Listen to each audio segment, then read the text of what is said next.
የኢራኑ ጦርነት ምዕራቡን ዓለም እያበጣበጠው ነው። ይሄኛ ጦርነት አይደለም፣ እዚያው ራሳችሁን ቻሉ። የእንግሊዙ ጠቅላይ ሚኒስትር This is not our war. We will not be drawn into the conflict. That is not in our national interest. ትራምፕም በችግራችሁ ጊዜ የተሳለቃችሁ እናንተ እኛም ያደረጋችሁንን አንረሳም፣ ይሄው መዝግበነዋል በማለት በንዴት ማስታወሻቸውን ዘግተዋል። Never forget. Never forget. በፕሬዝዳንት ዶናልድ ትራምፕ በአንድ ወቅት የአውሮፓ የማዕበል ካፕቴን የተባለችው የጣሊያኗ ጠቅላይ ሚኒስትር ጆርጂያ ሜሎኒም በዚህ የኢራኑ ጦርነት ወቅት የአሜሪካ የጦር አውሮፕላኖች የጣሊያንን አየር ክልል እንዳይጠቀሙ አድርጋለች። የማዕበሏ ካፕቴን ጆርጂያ ሜሎኒ Prime Minister Meloni, who's doing a fantastic job, I would say that she has taken Europe by storm. I'm proud of sitting here as Prime Minister of Italy. The goal for me is to make the West great again. ውጭ ጉዳይ ሚኒስትር ማርኮ ሩቢዮም ይህ ጦርነት ይለቅና በኔቶ ጉዳይ እንተያያለን ሲሉ ቀጠሮ ሰጥተው አውሮፓ ላይ ፎክረዋል። But if NATO is just about us defending Europe if they're attacked, but them denying us basing rights when we need them, that's not a very good arrangement. That's a hard one to stay engaged in and say this is good for the United States. የኢራኑ ጦርነት ጣጣ እያመጣ ነው። ወዳጅ የተባሉት ሀገራት ጎራ ለይተው እየተነታረኩ ነው። በተለይ በዚህ ጦርነት እንዲሳተፍ ጥሪ የቀረበለት የአሜሪካና የአውሮፓ የጋራ መከላከያ የሆነው ኔቶ የውሃ ሽታ ሆኖ መቅረቱ ከባድ አቧራ አስነስቷል። የኢራን ጦርነት ከመካከለኛው ምስራቅ አልፎ ምዕራቡን ዓለም እያናወጠው ነው። ትራምፕ ኔቶን በኢራኑ ጦርነት የተዘጋውን የሆርሙዞች መጣብረን በጋራ እናስከፍት ብዬ ጥሬን ሳቀርብለት ሌላ ለምንም ሳይሆን እስከ ዛሬ ድረስ ገንዘባችንና እውቀታችንን ያፈሰስንበት የወታደራዊ ተቋም በክፉ ቀናችን አለው ይለናል ወይ የሚለውን ለመፈተን ወይም ቴስት ለማድረግ ነበር በማለትም ትራምፕ በቁጭት ሲናገሩ ተደምጠዋል። ይህንኑ የፈተና ቁጭታቸውን እንዲህ አቅርበውታል። I'm so disappointed in NATO because this was a test for NATO. This was a test. You can help us. You don't have to, but if you don't have, if you don't do that, we're going to remember. በትራምፕ አባባል መሰረትም የሰሜን አትላንቲክ ጦር ቃል ኪዳን ከኢራን ጦርነት ጋር በተያያዘ የቀረበለትን ፈተና ማለፍ አልቻለም። እናም ኔቶ ፈተናውን አለማለፉን ተከትሎ አሁን አንድ እጅግ ወሳኝ የተባለለት ጥያቄ በፕሬዝዳንት ትራምፕና ባለስልጣኖቻቸው መጠየቅ ጀምረዋል። ይህም ጥያቄ ኔቶ በጭንቅ ቀን ካረዳን እዚህ መንደር ምን እንሰራለን? ለምን ለቀነው አንወጣም የሚል ነው። የኢራኑ ጦርነት ምዕራቡን ዓለም በኔቶ በኩል ሊፈረካክሰው ጫፍ ደርሷል። አውሮፓውያኑ የትራምፕ ቁጭ ብድግ በሉ ሰለቸን፣ አሁንስ በቃን፣ አንዴ ታሪፍ ሌላ ጊዜ ደግሞ ኑ እንዋጋ በሚል ቁም ስቅላችንን እያየን ነው፣ እኛም ሀገርና መንግስት ነን እያሉ ይገኛሉ። ይህ የኢራን ጦርነት በዚያው በኢራንና በመካከለኛው ምስራቅ የሚያከትም አልሆነም። በተለይ ኔቶን በተመለከተ ሆርሙዝን ለማስከፈት ብንጠራው ወገቤን አለ። ኔቶ ለዛሬ ካልሆነን ታዲያ ለመቼ ሊሆነን የሚለው የትራምፕና ጓዶቻቸው ጥያቄ አሁን ደግሞ ኔቶን ለቀን ልንወጣ ነው ወደሚለው አዲስ ማስፈራሪያ ውስጥ ገብቷል። ኔቶ የ32 ሀገራት የጦር ህብረት ነው። በቀዝቃዛው የዓለም ጦርነት ወቅት የቀድሞውን ሶቪየት ህብረት ባጭሩ የአሁኗን ሩሲያን ለመከላከል የተቋቋመ የጋራ የጦር ድርጅት ነው። ከ32ቱ ሀገራት መካከል 30ዎቹ የሚገኙት በአውሮፓ ነው። ሁለቱ የሰሜን አሜሪካዎቹ ራሱ አሜሪካና ካናዳ ናቸው። አባል ሀገራት ከጠቅላላ ዓመታዊ ሀገራዊ ምርታቸው ውስጥ የተወሰነውን በማዋጣት ድርጅቱ እንዲቀጥል አድርገዋል። ሆኖም የአውሮፓ ሀገራት ከአባልነት በዘለለ ተገቢውን መዋጮ እየከፈሉ አይደለም በሚል በአሜሪካ በኩል ወቀሳዎች ይሰማሉ። በኔቶ ውስጥ የአሜሪካን ሚና በተመለከተ በቀደሙት የአሜሪካ መሪዎች በኩል የማይነሱ አይነኬ የሚባሉ ጥያቄዎች በትራምፕ በኩል መነሳት ከጀመሩ ዋላ ደር ብለዋል። ይህ ጥያቄ ጎልቶና ፈርጥሞ በመጨረሻ አሜሪካ ኔቶ ውስጥ ምን ትሰራለች ወደሚለው ደረጃ ጎልቶ ይደርሳል ብሎ ያሰበ ግን አልነበረም። ከሰሞኑ ዋሽንግተን ላይ ከአልጀዚራ ጋር ቆይታ ያደረጉት የአሜሪካ የውጭ ጉዳይ ሚኒስትር ማርኮ ሩቢዮ ይህንን እውነታ ግልጽና ቁልጭ አድርጎ አፍረጥርጠውታል። ማርኮ ሩቢዮ በዚሁ ቃለ ምልልሳቸው ወቅት ይሄ ጦርነት እንዳለቀም የኔቶ ጉዳይ በሚገባ እንደሚፈተሽና እንደሚመረመርም አብጠርጥረው ተናግረዋል። እንዲህም አሉ። አጋር ያልናችሁ በወሳኙ ፈተናችን ወቅት ከጎናችን ለመቆም አልወደዳችሁ። እናም በእርግጥም ኔቶ ውስጥ ለመቆየት እንቸገራለን። ኔቶ አውሮፓን ለመከላከል የተቋቋመ የጋራ መከላከያ አይደለም። ሁሉንም አባላት በጋራ ማገልገል ይጠበቅበት ነበር፣ ግን ደግሞ አሉን። ይህ በመሆኑ ይህ አይነቱን አካሄድ በተመለከተ ነገሮችን ወደ ኋላ ሄዶ መፈተሽ ግድ ይላል ሲሉም ነበር ውጭ ጉዳይ ሚኒስትሩ ማርኮ ሩቢዮ በዚሁ የአልጀዚራ የሰሞኑ ቃለ ምልልሳቸው የተናገሩት። ጥቂት እንስማቸው። But if NATO is just about us defending Europe if they're attacked, but them denying us basing rights when we need them, that's not a very good arrangement. That's a hard one to stay engaged in and say this is good for the United States. እናም ከዚህ አንጻር ሲታይ የኢራን ጦርነት ሲጠናቀቅ ኔቶን በተመለከተ በሀያላኑ መካከል ገና የሚጠበቅ ከባድ የውስጥ ፍልሚያ አለ። ፍልሚያው ሚሳኤልና ድሮን ባይተኮስበትም የሐሳብና የከባድ ውሳኔ ግብዓት የሚሆን የፖለቲካ ግብ መሆኑ ግን አይቀሬ ነው። ትራምፕ በእጅጉ አምርረዋል።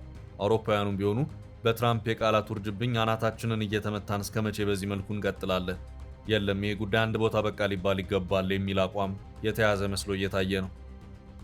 በትራምፕ በኩል ከኢራን የሆርሙዝ ሰርጥ መዘጋት ጋር በተያያዘ ለኔቶ ያቀረቡት ጥሪ ተቀባይነት ባለማግኘቱ አሁን ከጎናችን አልቆማችሁም በሚል ከተነሳው ኔቶን የተመለከተ አቧራ በተጨማሪ ትራምፕ ይህንኑ የጋራ መከላከያ በተመለከተ የቆየ ሌላም ጥያቄ አላቸው።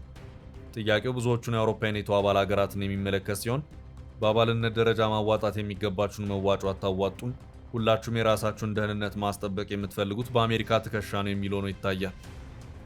ትራምፕ የአውሮፓ መሪዎችን በስም እየጠሩ እነሱንም በግል እንደ መሪ እንደዚሁም የሚመሩትንም ሀገር ጭምር ከፍ ዝቅ ማድረጋቸው የፈጠረውም የቁርሾ ስሜት ቀላል ነው ተብሎ አይታሰብም። በዚህ ረገድ በተለይ የፈረንሳዩ ፕሬዝዳንት ኢማኑኤል ማክሮን በተደጋጋሚ በትራምፕ በአደባባይ ሙልጭ ሲደረጉም ታይተዋል። ይህ ለፕሬዝዳንት ማክሮን ስሜት የሚመች ነው ተብሎ አይታሰብም። የመሪዎች ግለሰባዊ ግንኙነት በአንድም ይሁን በሌላ መልኩ በሀገራዊ ግንኙነት ውስጥም የራሱ የሆነ አዎንታዊም ሆነ አሉታዊ ተጽዕኖ አለው። ትራምፕ ፕሬዝዳንት ማክሮንን ደጋግሞ በአደባባይ ከፍ ዝቅ ካደረጉባቸው ንግግሮቻቸው መካከል ለማሳያ ያህል አንዱን ብቻ መዘዝ አድርገን እንመልከተው። Macron, whose wife treats him extremely badly, he's still recovering from the right to the jaw. ነገሩ የሆነው ከሰሞኑ የኢራኑ ጦርነት ጋር በተያያዘ ነው። ትራምፕ ባልጠበቁት ሁኔታ የሆርሙዝ ሰርጥ በኢራን በመዘጋቱ ነገሩ በእጅጉ አስጨንቋቸዋል። እናም እባካችሁ እንተጋገዝ በማለትም ለአውሮፓ መሪዎች ስልክ ደውለው በማግባባት ላይ ነበሩ። ከስልኮቹ መካከልም አንደኛው ፕሬዝዳንት ማክሮን ጋር የተደወለ ነበር። ትራምፕ ፓሪስ ደውሎ ማክሮንን የገዛ ያለ ቢሉም የተሰጣቸው አጭርና ቀጭን መልስ ነው። እዚያው እንደጀመራችሁት ተወጡት፣ አያገባንም፣ ሚስተር ፕሬዝዳንት የኛ የመከርንበት ጦርነት አይደለም የሚል ነበር። ትራምፕም ይቺን ቂም እንደያዙ ማይክ ጨበጡ። እንዲህም አሉ፣ የሚገርማችሁ ሆርሙዝ እንደተዘጋ መጥፎ ክፉ ሰዎች ሚሳኤል እያስወነጨፉብን ነው። እንደው እባክህ ከቻልክ የጦር መርከብ ትልክልን አለ ስል በአንድ ወቅት ሚስቱ ክፉኛ በጥፌ ላጠናገረችው ማክሮን ደወልኩለት። የሚገርማችሁ ምን ብሎ ምላሽ ቢሰጠኝ ጥሩ ነው፣ አሁን አልችልም፣ ጦርነቱ ሲያልቅ መርከቡን እንልካለን ነበር ያለኝ ሲሉም ተናገሩ። ይህን አስገራሚና ብዙዎችን በግርምት ፈገግ ያሰኘውን እሳቸውንም ትዝብት ውስጥ የጣለውን የፕሬዝዳንት ትራምፕን የሰሞኑን ንግግር በጥቂቱ እንስማው። Macron, whose wife treats him extremely badly, he's still recovering from the right to the jaw. And I say, Emmanuel, we'd love to have some help in the Gulf, even though we're setting records and knocking out bad people and knocking out ballistic missiles. We'd love to have some help. If you could you please send ships immediately? No. We cannot do that, Donald. በነገራችን ላይ ትራምፕ አግዘን እባክህ መርከብ ላክልን ብዬ በጭንቅ ጊዜ ለማክሮን ስልክ ብደውልለት ግድ የለም ጦርነቱ ሲያልቅ ብሎ ተሳለቀብኝ ያሉት እሳቸውም ቢሆኑ ከ6 ወራት በፊት ኒውዮርክ ላይ በፕሬዝዳንት ማክሮን ስልክ የተሳለቁበት አጋጣሚም ነበር። ማክሮን ባለፈው መስከረም ለተባበሩት መንግስታት ድርጅት ዓመታዊ ጉባኤ ኒውዮርክ ነበሩ። እሳቸው ወደ ተባበሩት መንግስታት ድርጅት የስብሰባ አዳራሽ በጉዞ ላይ እንዳሉ ትራምፕ ከዋሽንግተን ኒውዮርክ ገቡ። ለፕሬዝዳንት ትራምፕ ደህንነት ሲባልም የኒውዮርክ ከተማ መንገዶች ተዘጉ። በዚህ መሃልም ፕሬዝዳንት ኢማኑኤል ማክሮን ፈረንሳይ ኤምባሲ ደረስ ብለው በመመለስ ወደ ስብሰባ አዳራሹ በመክነፍ ላይ ነበሩ። ይሁንና ከትራምፕ ኒውዮርክ መግባት ጋር በተያያዘ መንገዶች በመዘጋታቸው ማክሮን ማለፍ አልቻሉ። ሰዓቱም እየነጎደ መሄድ ጀመረ። ማክሮን እንደ አንድ ሀገር መሪና እንግዳ ክብር ሊሰጣቸው አልቻለም። እናም ማክሮን በጊዜ የነበራቸው ብቸኛ አማራጭ ከመኪና ወርዶ በእግር መጓዝ ነበር። ያም ቢሆን አንድ የመንገድ ማቋረጫ ላይ ሲደርሱ ማክሮን በፖሊስ አታልፉም ተባሉ። ማክሮንም ነገር ቢቀል ብለው የእጅ ስልካቸውን አንስተው ወደ ትራምፕ ደወሉ። ትራምፕም የፕሬዝዳንት ማክሮን አስቸኳይ ጥሪ ግድ ሳይሰጣቸው ይህ ነው ሊባል የሚችል ምላሽ ሳይሰጡት አለፉት። I go to the French embassy. No. I'm sorry, President. I'm really sorry. It's just that everything's in frozen right now. There's a motorcade coming right. That's why. I'm sorry. Guess what?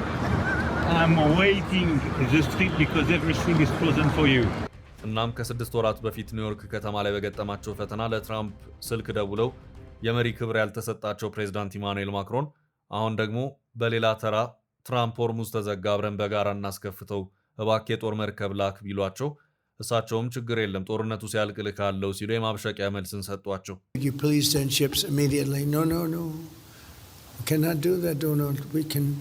We can do that after the war is won. I said, No, I don't need after the war is won, Emmanuel. በዚህ የማክሮን ንግግር ክፉኛ የተበሳጩት ትራምፕም በአደባባይ በሚስቱ በጥፊ ለተመታው ማክሮን ደውዬለት ነበር በማለት ፕሬዚዳንት ማክሮንን ደግመው ዝቅ ለማድረግ የሞከሩበትን ንግግር ሲያደርጉ ተደምጠዋል። Macron, whose wife treats him extremely badly, still recovering from the right to the jaw. በሚስቱ በጥፊ የተመታው ቀኝ ፊቱ እያገገመ ይመስለኛል ሲሉም ነበር የተደመጡት። ትራምፕ ማክሮንን ብቻ ሳይሆን በተለያዩ መድረኮች የተለያዩ ሀገራት መሪዎችን ከፍ ዝቅ አድርገዋል። ዋይት ሀውስ የተገኙትን መሪዎች ሁሉ ከዩክሬኑ ፕሬዝዳንት ቮሎዲሚር ዜሌንስኪ ጀምሮ እስከ እንግሊዙ ጠቅላይ ሚኒስትር ኬር ስታርመር ድረስ በቃላት እየሸነቆጡም አሳቀዋል። በተለይ ደግሞ የአውሮፓ መሪዎችን አሜሪካ እኮ ባትኖር እናንተ የላችሁም፣ አሜሪካ ባትኖር ኖሮ ፑቲን ቆረጣጥሞ ይበላችሁ ነበር፣ ፑቲን የሚፈራ አሜሪካን እንጂ አውሮፓን አይደለም፣ ይህም በሚገባ አስረግጣችሁ ማወቅ አለባችሁ ሲሉም ትራምፕ በአደባባይ ደጋግመው አሳቀዋቸዋል። ታሪክ ሪከርድ አድርጎ ካስቀመጠው በጥቂቱ እናዳምጥ። You can ask Putin. Putin fears us. He doesn't fear. He has no fear of Europe whatsoever. He fears the United States of America and the military that was built by me in the first term. በነገራችን ላይ ትራምፕ ስልጣን እንደያዙ ሰሞን ወደ ዋይት ሀውስ ጎራ ብለው ካናገሯቸው የሀገራት መሪዎች መካከል አንዱ የእንግሊዙ ጠቅላይ ሚኒስትር ኬር ስታርመር ናቸው። ሁለቱ መሪዎች በነጩ ቤተ መንግስት በጋዜጠኞች ጥያቄዎች እየቀረቡላቸው በመመለስ ላይ እንዳሉ በመሃል የዩክሬንና የሩሲያ ጉዳይ ተነሳ። በዚህ ጉዳይ ትራምፕ ብዙ ካሉ በኋላ ጠቅላይ ሚኒስትር ኬር ስታርመርም የበኩላቸው ምላሽ ለመስጠት እየሞከሩ ባለበት በንግግራቸው መሃል ትራምፕ ድንገት ጣልቃ በመግባት ለመሆኑ ብቻችሁን ራሻን ትችሏታላችሁ በማለት ጠቅላይ ሚኒስትሩን ጥያቄ ሲጠይቁ ይሰማል። እንስማቸው። Could you take on Russia by yourselves? Well, በእርግጥ በጊዜው ትራምፕ ይህን በማለታቸው ነገሩ እንደ መድረክ ላይ ሞቅታ ተቆጥሮ ቢታለፍም የክብር ጉዳይ ለማይሆንላቸው እንግሊዞች ግን እንዲሁ በቀላሉ የሚታለፍ አልነበረም። ብዙ ተብሎበታል። ትራምፕ ክብራችንን በአደባባይ ዝቅ እያደረጉ በመሆኑ ብዙ አትቅረቧቸውም እስከ መባል ደርሷል። እነዚህ አውሮፓን በተመለከተ በትራምፕ በኩል የሚሰሙት እናንተ ካለኛ ምንም ናችሁ፣ አርፋችሁ ያልናችሁን ሁሉ ብታደርጉ ይሻላል፣ ያለበለዚያ ፑቲን ጠቅልሎ ይጎርሳችኋል አባባል ትራምፕ ሁሉ ነገራቸው ፊት ለፊት ስለሆነ በፊት ለፊት ተናገሩት እንጂ በአሜሪካም የቀደሙት መሪዎች በኩል የነበረ አስተሳሰብ እንደሆነም ይነገራል። አሁን የኢራኑ ጦርነት ሲመጣ ደግሞ በተለይ ከኔቶ ጋር በተያያዘ በአውሮፓና በአሜሪካ መካከል የነበሩትን ልዩነቶች ቁልጭ አድርጎ አደባባይ አውጥቷቸዋል። ትራምፕ ኑ እንጂ አብረን እንዋጋ ቢሉም በአውሮፓ በኩል በቃልም በተግባርም ለትራምፕ የተሰጠው ምላሽ ይሄ የኛ ጦርነት አይደለም፣ አሜሪካ በደገሰችው ጦርነት ተጎትተን አንገባም የሚል ነው። ከዚሁ የኢራኑ ጦርነት ጋር በተያያዘ እንግሊዙ ጠቅላይ ሚኒስትር ኬር ስታርመር ሰሞኑን ለሕዝባቸው ባደረጉት ንግግር አንድ ነገር አስረግጬ ልነግራችሁ ፈልጋለሁ፣ ይሄ የኛ ጦርነት አይደለም፣ ይህም በመሆኑ ወደዚህ ጦርነት ተስበን የምንገባበት አንዳች ምክንያት አይኖርም፣ ይህ ጦርነት በእኛ ብሔራዊ ጥቅም ውስጥ ያለ አይደለም ሲሉም ነው የተናገሩት። ከንግግራቸው ጥቂት እናዳምጥ። this is not our war. We will not be drawn into the conflict. That is not in our national interest. ከአንድ ዓመት በፊት በነጩ ቤተ መንግስት በበርካታ ጋዜጠኞች መካከል ለመሆኑ ብቻችሁን ራሽያን ትችሏታላችሁ ተብለው በፕሬዝዳንት ዶናልድ ትራምፕ መሳለቅ የተሳቀቁት የእንግሊዙ ጠቅላይ ሚኒስትር ኬር ስታርመር ይሄኛ ጦርነት አይደለም በማለት ትራምፕን ክፉኛ አበሳጭተዋል። ትራምፕ የማንም አልገረመኝም፣ የእንግሊዝ እንዲመሆን ግን ግርም እያለኝ ነው በማለትም ምላሽ ሰጥተዋል። በፕሬዝዳንት ዶናልድ ትራምፕ በአንድ ወቅት የአውሮፓ የማዕበል ካፕቴን የተባለችው የጣሊያኗ ጠቅላይ ሚኒስትር ጆርጂያ ሜሎኒም በዚህ የኢራኑ ጦርነት ወቅት የአሜሪካ የጦር አውሮፕላኖች የጣሊያንን የአየር ክልል እንዳይጠቀሙ አድርጋለች። የማዕበሏ ካፕቴን ጆርጂያ ሜሎኒ Prime Minister Meloni, who's doing a fantastic job, I would say that she has taken Europe by storm. I'm proud of sitting here as Prime Minister of Italy. The goal for me is to make the West great again.